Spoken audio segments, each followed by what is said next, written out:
제가 청소년 전에 교회 있을 때 청소년 집회를 인도하고 기도회를 이제 집회를 마치고 기도회를 시작하려고 하는데 말씀을 잘 듣던 고3짜리 남자아이가 고개를 심하게 흔들면서 바깥으로 뛰쳐나갔습니다.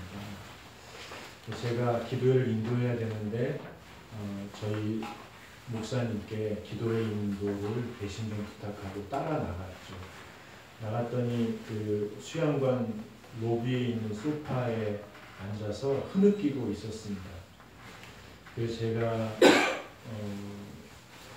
안정을 찾을 때까지 기다리다가 이랬죠. 무슨 일이냐 그랬더니 그 친구가 사탄이 자기 귀에 속삭인다는 거예요. 뭐라고 하든 그랬더니 넌 자격이 없어. 넌 자격이 없어. 이러더래요. 무슨 자격이 없다는 거야?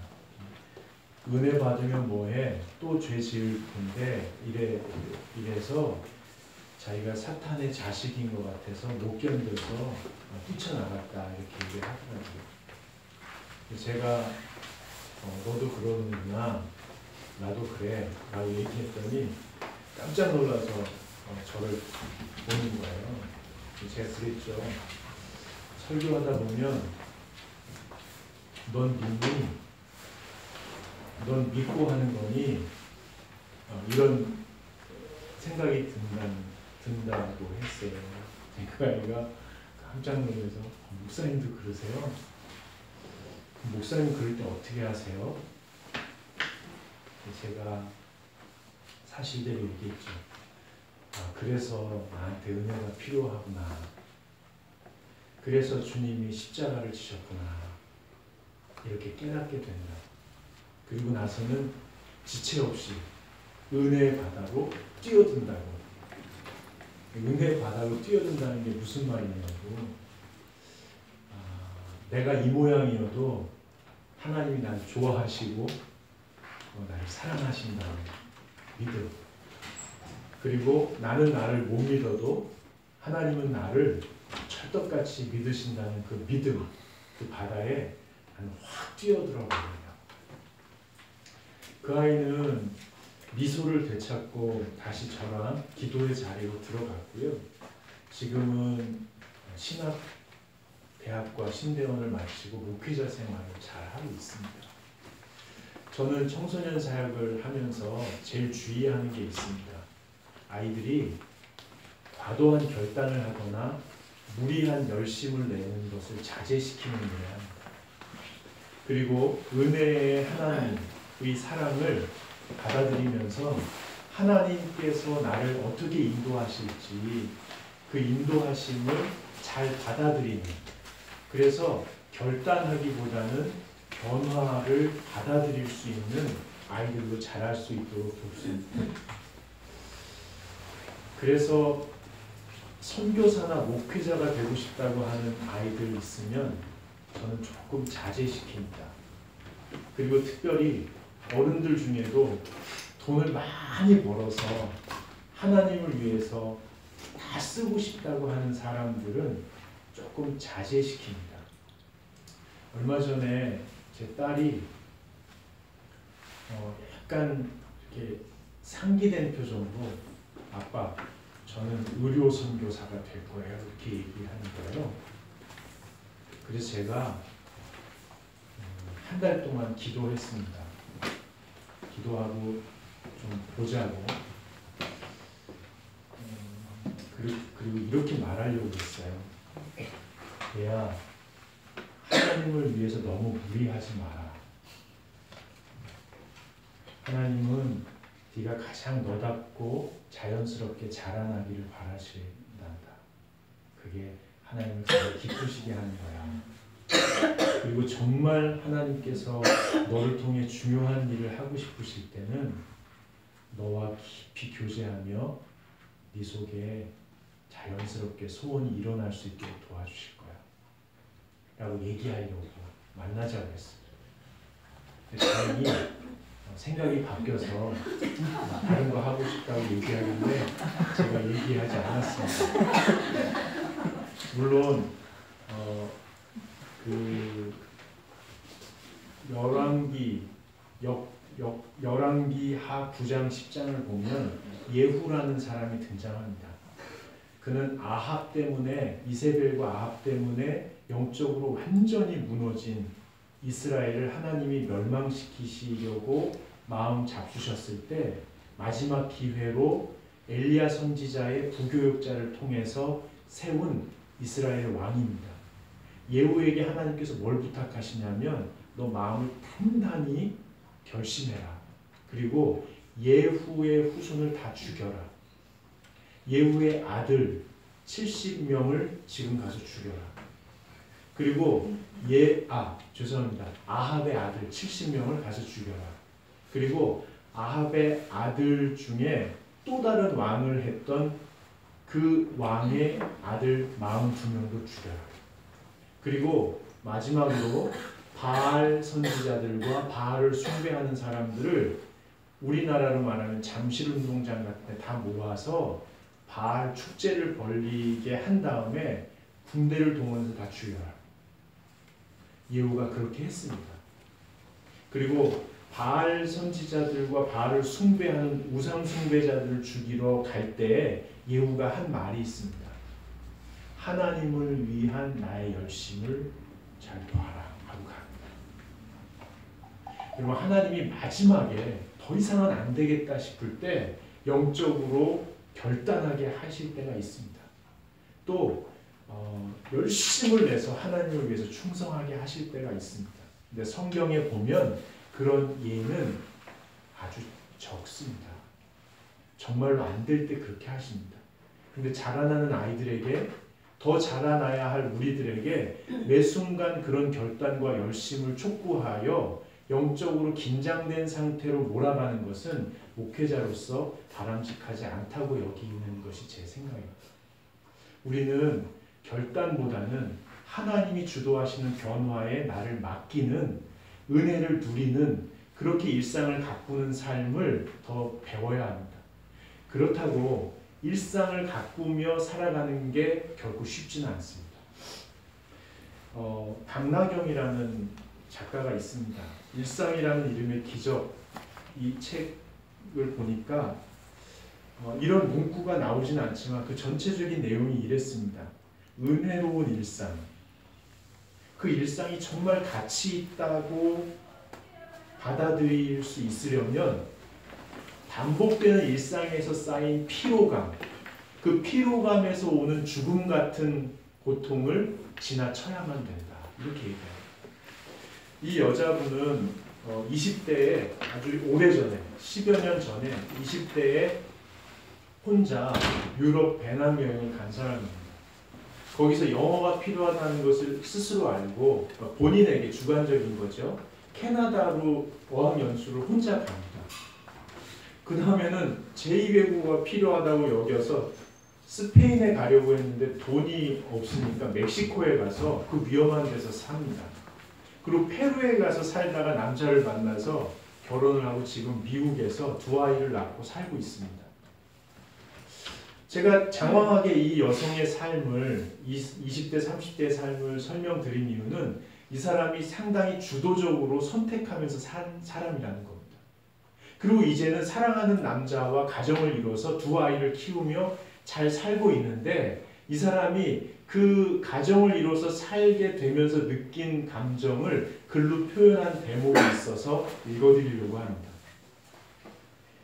힘겹게 반복되는 일상이 지겨웠고 정신력으로 버텨야 하는 과제로 느껴졌다. 선택을 후회하기도 했다. 정말 이렇게 살고 싶었던 것일까? 에서 출발한 질문은 이렇게 살 줄 몰랐다고, 이렇게 살고 싶지 않았다고 혼자만 들리게 온몸이 휘청거리도록 외쳤던 것 같다. 그렇게 2년의 시간을 보내고 나서 끝이 보이지 않았던 동굴에 서서히 빛이 비추이기 시작했다. 여러분, 반복되는 일상을 주님의 은혜로 받아들이고 버텨나가는 게 결코 쉽지만 않습니다.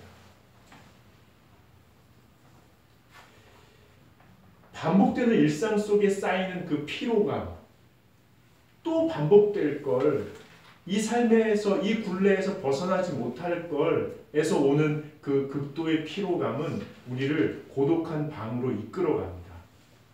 하나님은 우리 마음 주머니에 담기는 이 피로감으로 어떤 일을 하고 싶어 하실까요?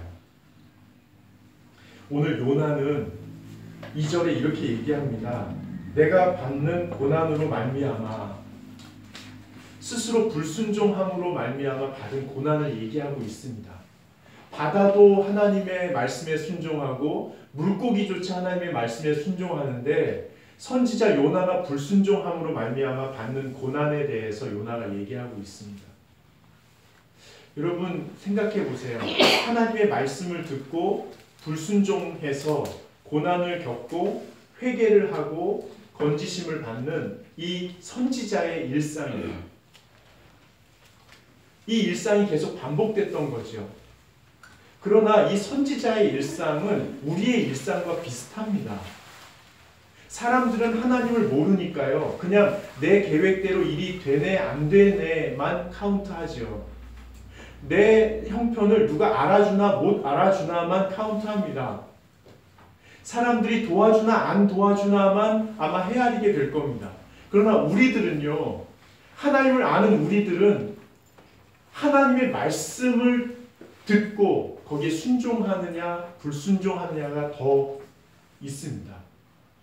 그래서 하나님의 뜻을 알고 불순종하게 되고 고난을 받게 되고 회개를 하게 되고 건지심을 받고 빛을 다시 보게 되는 이 선지자의 일상이 우리의 일상이 되죠. 이 일상 속에서 극도의 피로함을 느낄 수도 있습니다. 우리 요나는요. 벌써 우리 요나가 됐네요. 2주 만에. 여러분 3절과 5절을 한번 읽어보겠습니다.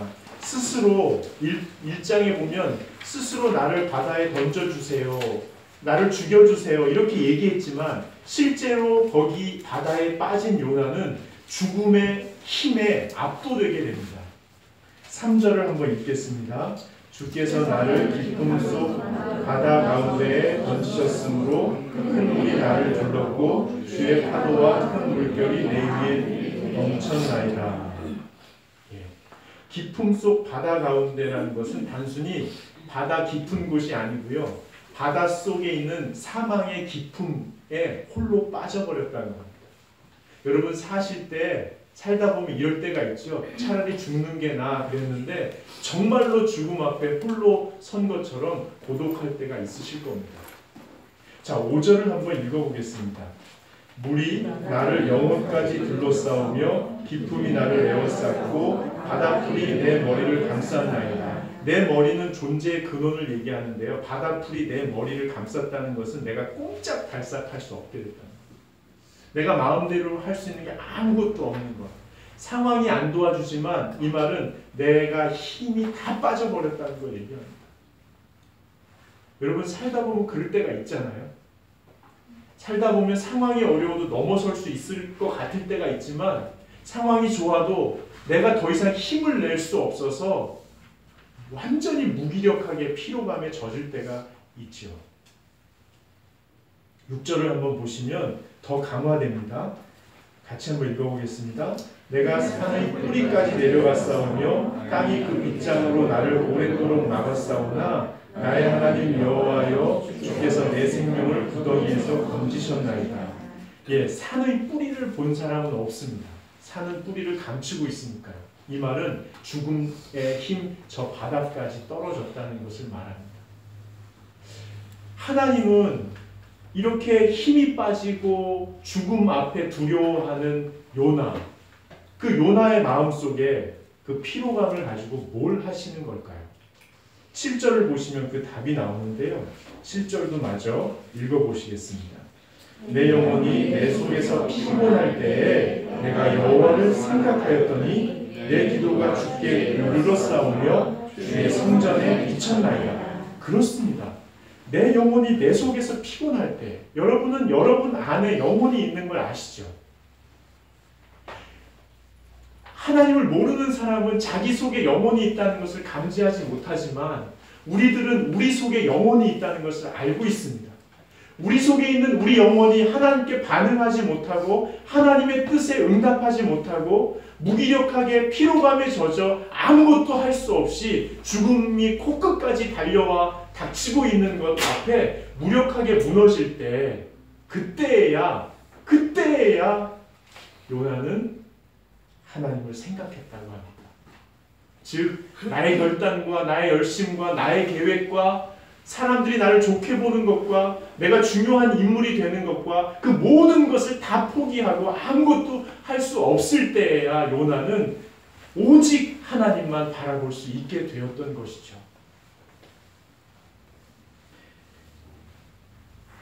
그래서 요나는 하나님께서 구원하실 것을 바라보게 됩니다. 9절을 한번 읽어보겠습니다. 나는 감사하는 목소리로 주께 제사를 드리며 나의 소원을 주께 갚겠나이다. 구원은 여호와께 속하였나이다. 여러분 피로감이 나쁜 건 아닐 거예요. 피로하니까요. 그렇지만 당황하지 마시기 바랍니다. 피로해서 아무것도 할 수 없을 때 우리는 우리 힘을 빼고 하나님을 바라볼 수 있게 됩니다. 여러분 척추 있으시죠? 다 갖고 오셨어요? 척추 매일 보시죠? 네? 남의 척추 다 보시죠?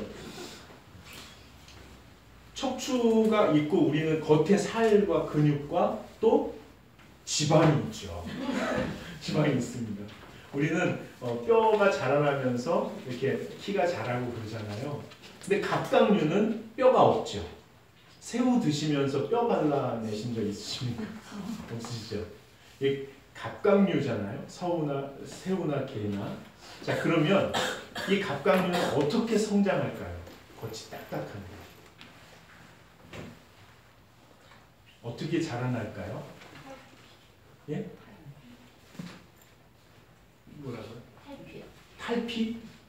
어려운 단어를 쓰시네요. 좀 배우셨다고.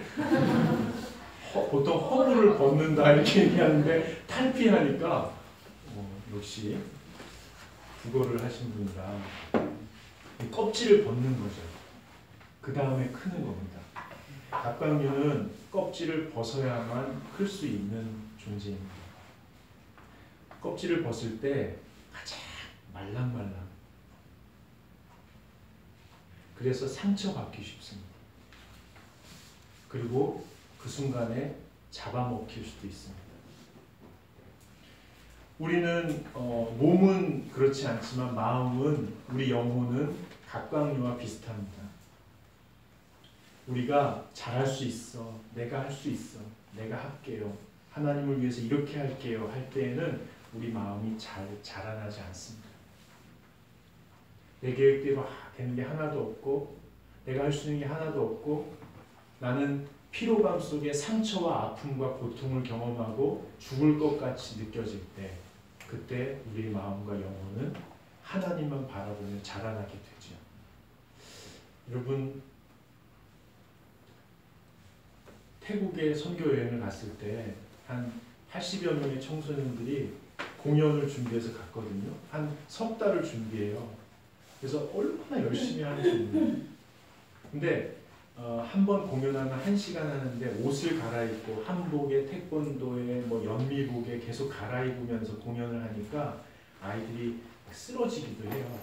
지쳐서 쓰러지면 물 뿌리고 지들끼리 막 기도해주고 그러면서 일주일을 보냈는데 마지막 10번째 공연을 앞두고 리허설을 하는데 화장실이 모여있는 데서 아이들이 하는 거예요. 제가 상황이 어떤가 한번 둘러보러 갔을 때 그 당시에 저희 부서 회장이 김신애라는 아이였어요. 여자애. 신애. 이 아이가 엷은 미소를 머금고 제 앞에 다가가 목사님 드릴 말씀이 있어요. 그래서 뭐니 아주 리더십이 좋은 아이였어요. 활력이 있고 목사님 여기서 못하겠어요. 제 화장실 뒤에 둘이 쪼그리고 앉았습니다. 이렇게. 목사님 제 마음에 사랑이 없어요. 공연할 때는 아이들을 인솔할 때는 밝은 표정을 짓지만 제 마음에 사랑이 없어요. 그것은 아마 사랑이라는 정서, 감정이 메말랐다는 거겠죠. 저는 그 아이에게 뭐라고 얘기할 수가 없었어요. 우리가 그렇게 가르쳤으니까. 공연을 할 때 진심을 담아서 회중을 사랑하는 마음으로 그렇게 영혼을 향하여 축복하며 하거라라고 가르쳤으니까. 이 아이는 10번의 공연 속에서 지친 거예요. 제가 대답할 말이 없었어요. 그럴 때는 저는 성령님께 의지해요. 성령님 할 말을 가르쳐 주신다고 하셨으니까 제가 어떻게 해야 될까요? 그때 예수님의 모습이 떠올랐어요. 예수님은 사랑의 최고의 정점인 십자가, 온 인류를 위하여 십자가를 지실 때 결코 낭만적인 사랑의 감정을 품을 수는 없었어요.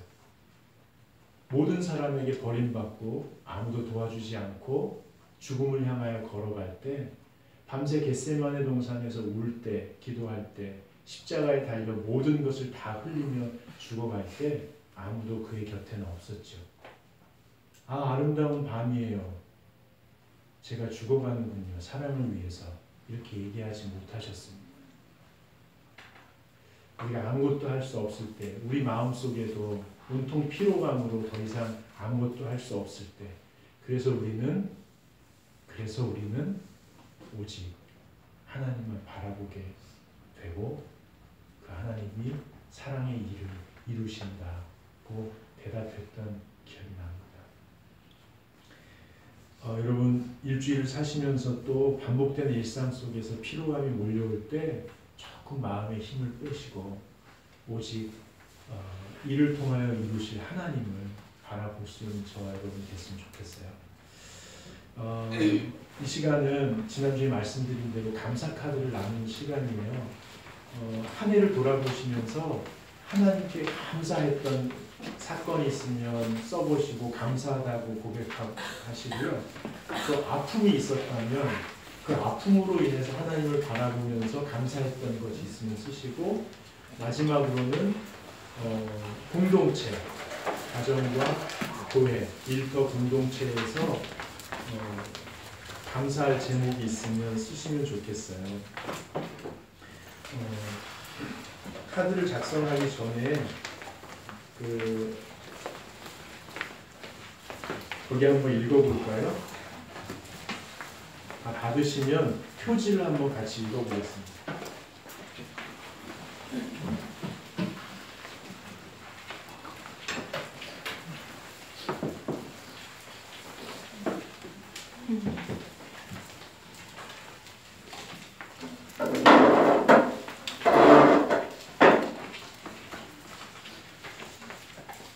다시 읽겠습니다. 길가에 장미꽃 감사, 장미꽃 다시 감사.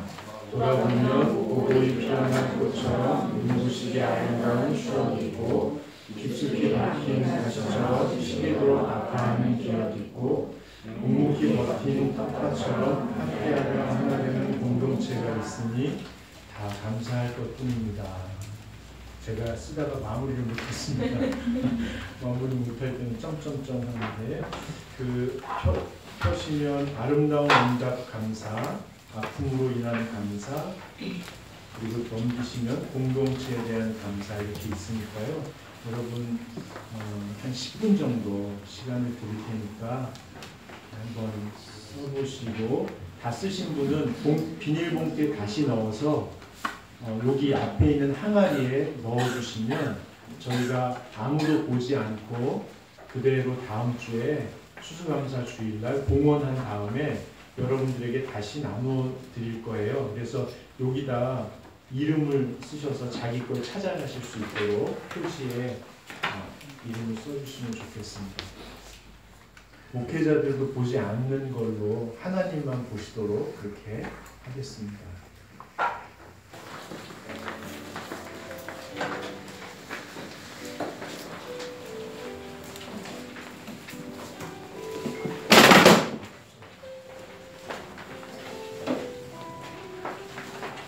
우리 어린이들과 청소년들도 지금 위에서 아마 쓰고 있을 거예요.